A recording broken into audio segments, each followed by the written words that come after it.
Hello viewers, আসসালামু আলাইকুম। সকলে কেমন আছেন? আল্লাহর রহমতে আমি ভালো আছি। আজকে আপনাদের সামনে হাজির হয়েছি নতুন আরেকটি রেসিপি নিয়ে।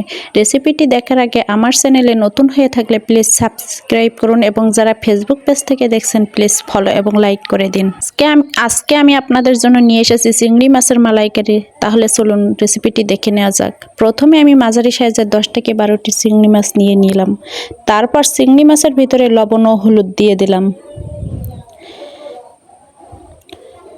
এবার লবণ আর হলুদটাকে ভালোভাবে চিংড়ি মাছের সাথে মিশিয়ে নিতে হবে, যাতে চিংড়ি মাছের মধ্যে খুব ভালোভাবে লবণ ও হলুদ মিশে যায়। এবার চিংড়ি মাছগুলো ভাজতে চলে এলাম। প্রথমে চুলায় একটা প্যান বসিয়ে দিলাম। তারপর চিংড়ি মাছ ভাজার জন্য পরিমাণ মতো তেল নিয়ে নিলাম। এবার একটা একটা করে চিংড়ি মাছ প্যানের ভিতর দিয়ে দিলাম।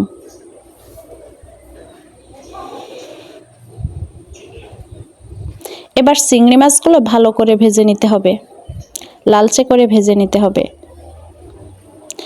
আমার এক পাশ ভাজা হয়ে গেছে। এবার চিংড়ি মাছগুলো উল্টে দিলাম। এবার আমি চিংড়ি মাছগুলো প্যান থেকে তুলে নেব।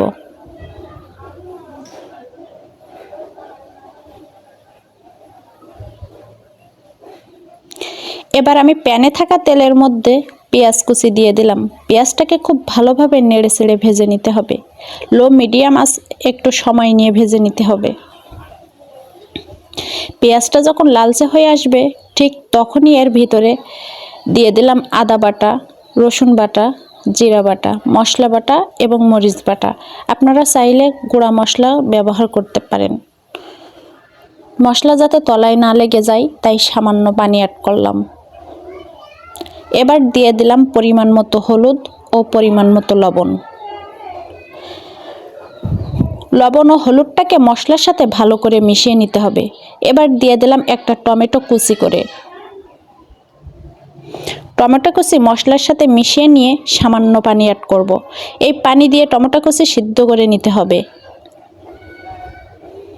এবার ঢাকনা দিয়ে ঢেকে দিলাম। এ পর্যায়ে কিন্তু চুলার আঁচ মাঝারি আকারে রাখতে হবে।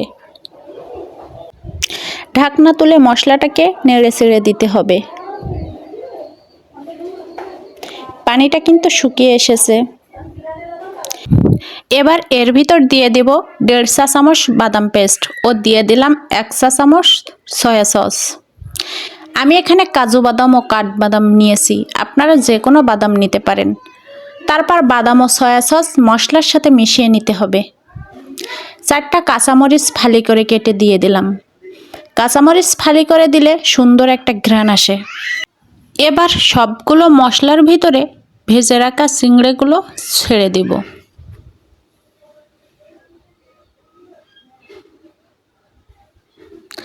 তারপর চিংড়ি মাছগুলো মশলার সাথে ভালোভাবে মিশিয়ে নিতে হবে। কিছুক্ষণ কষিয়ে নেব।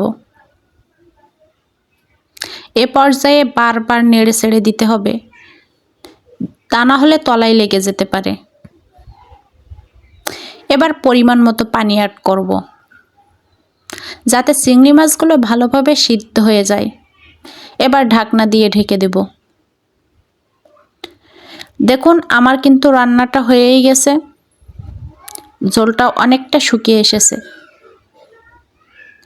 এই তো রেডি হয়ে গেছে বাদাম চিংড়ির মালাইকারি। এবার আমি একটা বাটিতে ঢেলে নিলাম। দেখুন কতটা সুন্দর হয়েছে দেখতে, খেতেও কিন্তু আরও বেশি মজা। আপনারা বাসায় একবার ট্রাই করে দেখতে পারেন। চাইলে উপর থেকে ধনিয়া পাতা কুচি দিয়ে দিতে পারেন।